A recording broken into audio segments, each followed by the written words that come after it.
संजय काकांच्या आता पायाखालची वाळू घसरलेली आहे. संजय काकांच्या डोक्यावर परिणाम व्हायची आता वेळ आलेली आहे. कारण अमित शहा हे भाजपचे राष्ट्रीय अध्यक्ष आहेत आणि अमित शहाची सभा रिकाम्या खुर्च्या ज्या महिला होत्या त्या 300 रुपये पगारानं आणल्या होत्या. मी आता सगळी माहिती घेतली. अमित शहाने त्यांची खरडपट्टी केलेली आहे. त्यांची बिन साबणानं दाढी करायचा प्रकार तिथं घडलाय. परत त्यांनी उलटी दाढी खालच्या कार्यकर्त्यांची केलेली आहे आणि तिथून ते जतला गेले होते. मी आता हेलिकॉप्टरनं फिरतोय कारण इथं विमानतळाची सोय नाही आहे. जर सांगलीमध्ये विमानतळ असतं तर मी स्पेशल विमान घेऊन फिरलो असतो. आणि समाजाला मी काय करतोय ते समाजाला माहित आहे ना. संजय पाटलांनी चमचेगिरी करायची गरज नाही ना. संजय पाटील कोण आहे? संजय पाटलांना ह्यामध्ये लुडबुड करायची गरज नाही. समाज बघल ना माझा. मी हेलिकॉप्टरनं फिरायचं, विमानानं फिरायचं का जेटनं फिरायचं ते समाजानं मला गुण दोषासहित ऍक्सेप्ट केलंय. माझ्या काय चुका असतील तर समाज मला माफ करत, माझं काय बरोबर असेल तर माझ्या बरोबर येईल. त्यामध्ये संजय पाटला दखलपात्र नाही आहे. त्यांच्या स्टेटमेंटला फार महत्व नाही आणि त्यांना आता माहित आहे सगळे रिपोर्ट माझ्या बाजूने आलेले आहेत. सांगली जिल्ह्यामध्ये लोकसभेची निवडणूक हे लढवत आहेत. तासगाव सारख्या शहरामध्ये त्यांना अमित शहाची सभा घ्यावी लागते आणि अमित शहाची सभा तासगावमध्ये फेल होते. मग संजय पाटील काय करणार? एकाच दिवशी राष्ट्रीय अध्यक्ष आणि मुख्यमंत्री महोदय 1000 लोक माझ्या सभेला होते. सहज गेलो चौकात नुसतं उभा राहिलो होतो. आज त्यांनी सगळी ताकद लावून 2-2.5 लोक तिथं होती. त्यामुळं ते 100% पडलेले आहेत. त्यांच्या बोलण्याला काही महत्व नाही. मी हेलिकॉप्टर मधनं फिरो नाही तर विमानातनं फिरो आणि मी फिरतोच ना. ते काय चोरून फिरतोय का? तुम्हाला कोणाला तर मागं लागून फिरायला लागतं. मी स्वतः तर घेऊन फिरतोय ना. त्यामध्ये पुढं जर विमानतळ सांगलीमध्ये मी खासदार झाल्यावर करेन तेव्हा मी विमानानं फिरेन. ती गरज आहे ना. पूर्वीचा संजय पाटील अजून जिवंत आहे. निवडणुकीनंतर हिशोब चुकता करणार. पूर्वीचा पाटील हा बंपक माणूस आहे. संजय पाटलांना माझं ओपन चॅलेंज आहे. 23 तारखेनंतर मी इथंच आहे ना. मी जिल्हा सोडून जात नाही. काय माझे वाकडे करायचे ते संजय पाटलांना करावं. मी त्याला खंबीर आहे. बंपक माणूस आहे तो. काही वाकडं करत नसतो. माझं चॅलेंज आहे त्या माणसाला. 23 तारखेनंतर मी इथंच आहे ना. काय सांगली जिल्हा सोडून जातोय का? माझ्या बरोबर असणाऱ्या एकाही माणसाच्या केसाला धक्का लावू शकत नाही संजय पाटील. आणि माझं त्यांना ओपन चॅलेंज आहे. अजून 4 दिवस आहेत. निवडणुकीमध्ये पण करा आणि निवडणुकीनंतर पण करा. माझा जन्म त्यासाठी झालाय ना. असले खूप दादा मी बघितले. असे 500 दादा मायाला असतील.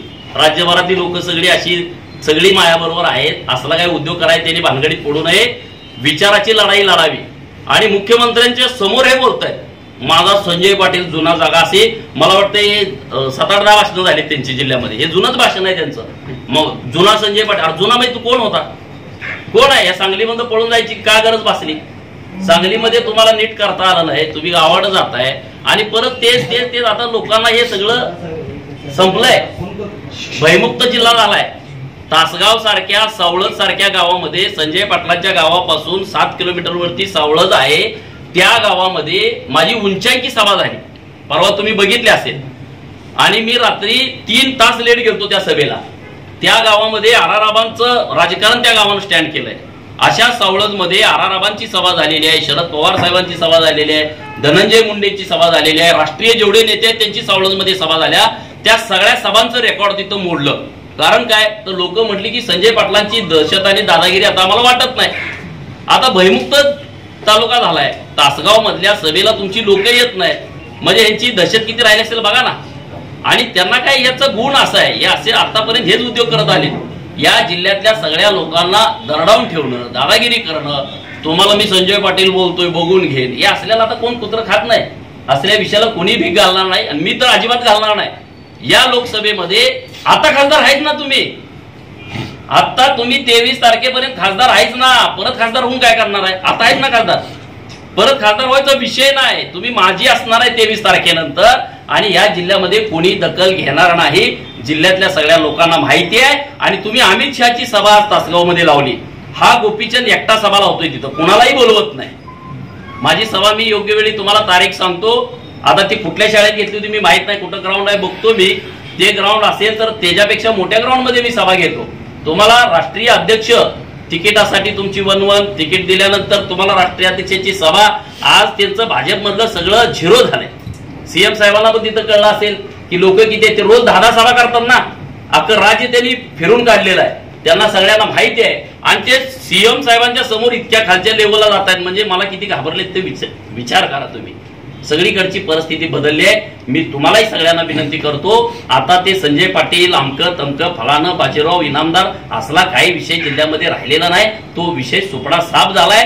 कालांतरानं एक था संजय पाटील अशी म्हणायची वेळ जिल्ह्यातल्या लोकांना येईल. एक कोणतं खासदार होता, मी जिवंत आहे तोपर्यंत, आताच नाही मी सांगत 2019चं, मी जिवंत आहे तोपर्यंत या संजय पाटलांना लोकसभा आणि विधानसभेचं तोंड बघू देत नाही. याच्या पलीकडे त्यांचं काही स्टेटमेंट मला द्यायचं नाही.